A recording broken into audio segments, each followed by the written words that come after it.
L'affaire commence dès la fin de l'année 2007. Les médecins de cette clinique marseillaise observent une première rupture précoce d'implant mammaire PIP. Quelques mois plus tard, début 2008, le phénomène se reproduit. Des ruptures qui interviennent entre 6 mois et 2 ans après leur pause. En soi, ce n'est pas quelque chose de rarissime, une rupture d'implant. On peut dire que c'est même le devenir naturel d'un implant de se rompre, mais dans un délai qui dépasse les 10 ans. Un implant a une durée de vie normale de 10 ans. Là, ce que nous avons constaté, c'est une rupture précoce. Autre conséquence inhabituelle, les porteuses de ces prothèses présentent toutes des ganglions sous les bras. Les dirigeants de la clinique contactent alors l'entreprise PIP.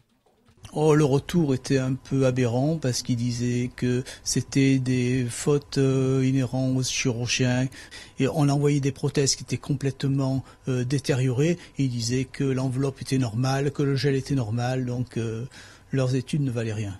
La clinique décide alors d'arrêter d'utiliser les prothèses de cette marque. Pour ces médecins, il devient évident que la nature du gel et la conception des enveloppes posent problème. Ils préviennent une nouvelle fois l'AFSAPS. L'agence de sécurité sanitaire décide alors de venir inspecter la société varoise.